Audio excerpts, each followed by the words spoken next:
Mediante el fracaso conseguimos la risa. Okay. Pero en ese desarrollo del fracaso es donde quizá entra la empatía con el público. Ah, pobrecito, se cayó, ¿no? Y otra vez, se cae, se volvió a caer. La mayoría de los payasos elimina el habla para ser más físicos, y si te vas por el lado de Latinoamérica somos más dinámicos, si te vas por el lado, por ejemplo, de Chile, los Tony payasos que le dicen, son más musicales y son muy dinámicos y muy de gritar y del baile. Hay por todos lados, hay payasos incluso que hoy en día hay muchos populares, que es el tipo de payaso más maduros, más para gente adulta, ¿no? Y pierde un poco la inocencia, ya no hay inocencia.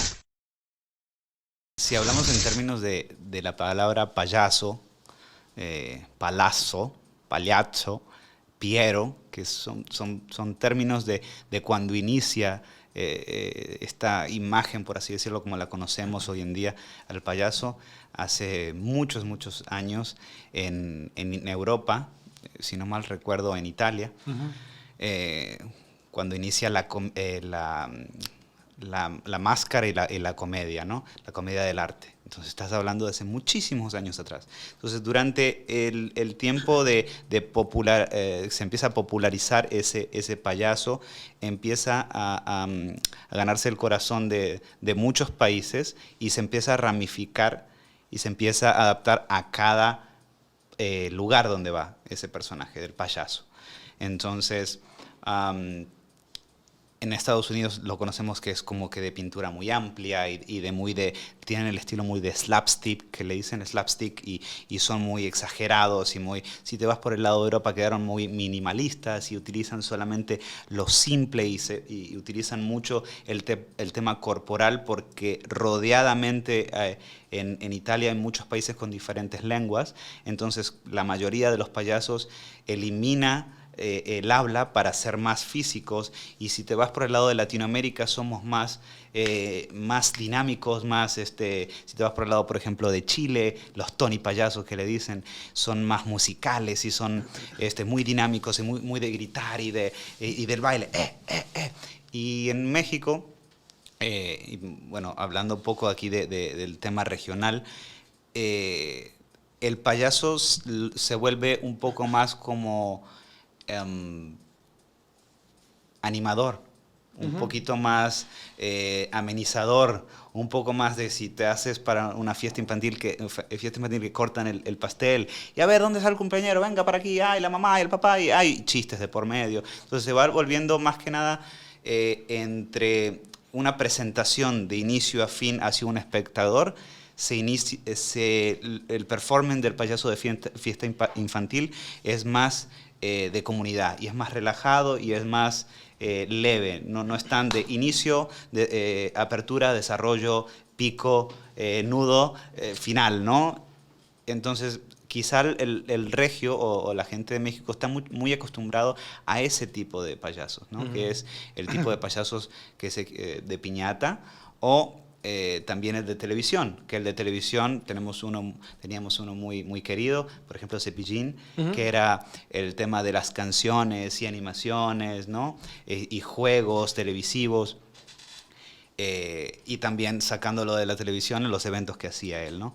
Entonces hay por todos lados, hay payasos incluso que hoy en día hay muchos populares, que es el tipo de payaso más maduros, más para gente adulta, ¿no? Y pierde un poco la inocencia, ya no hay inocencia. Y pues muchos payasos dicen que en el momento que pierden la inocencia ya dejas de ser payaso, pero bueno, yo lo llamo aceptándolo, ¿no? También porque está dentro de la comunidad y es lo que la comunidad quiere y aplaude y paga para ver, pues también es parte de. Entonces es un payaso específicamente para los adultos. Entonces Mañique podemos llegar a decir que entra en el rubro un poco más europeo. Quizá también por eso me fue muy bien acá en México, porque mis referentes eran europeos. Y mis referentes también venían de la televisión antigua, como Buster Keaton, como Charles Chaplin, alguno más moderno televisivamente como Andy Kaufman de Estados Unidos. Entonces empecé a tomar referencias, cosas que me gustaban, actores que me gustaban a mí, y empecé a formar, ¿no? A limpiar ese personaje que quedó como Meñique. Quiero entender que, ojalá la pregunta no sea, a ver si me voy a entender. El payaso nació para hacer reír. Ese es como que la, la primera línea. O sea, no hay un payaso que tú veas, a lo mejor salvo Garrick, hay una historia ahí, pero los payasos salen a escena y hacen reír. Pues la risa no es fundamental, más bien es el personaje que ocupó ese lugar de hacer reír, pero también el payaso puede crear otras emociones que no solamente son risas, sino nostalgia, ¿no? Incluso la tristeza de encontrar un payaso que quizá no puede ser el exitoso o no puede llegar a ser ese personaje, ese héroe, pero al final del todo, entre tropiezo y tropiezo y fracaso, que eso sí es fundamental del payaso, el fracasar. Necesitamos ser fracasados para conectar y tener una empatía con el público, y mediante el fracaso conseguimos la risa. Pero en ese desarrollo del fracaso es donde quizá entra la empatía con el público. Ah, pobrecito, se cayó, ¿no? Y otra vez, se volvió a caer. Y otra vez, ¿no? Y en ese transcurso del fracaso es donde creo que hacemos mucho la referencia social, de que al final ese payaso es una sombra o un reflejo de lo que cotidianamente al hombre, generalizando hombre, mujer, nos pasa, ¿no? Es que al final todos somos estúpidos. Todos tenemos momentos de estupidez, que los queremos esconder porque queremos ser fuertes y queremos ser para la sociedad. No, yo no me equivoco, yo soy perfecto, ¿no? El contrario, lo hermoso y divino del payaso es que más frágil y más tonto y más fracasado tiene más éxito. Se gana al público. Eso es algo hermosísimo, que si haces memoria, pocas carreras o pocos trabajos en el mundo aplauden el fracaso, aplauden la equivocación. Y eso es algo realmente mágico, ¿no?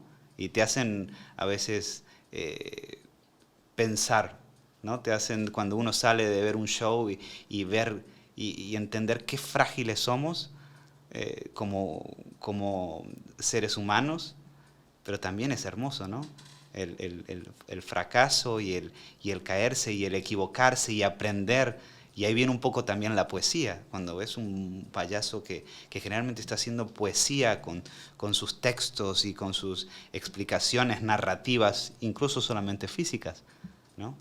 Es por eso que te enamora tanto ese arte. Cuando empezás a entender un poco el arte del clown, qué profundo es algo que te cautiva.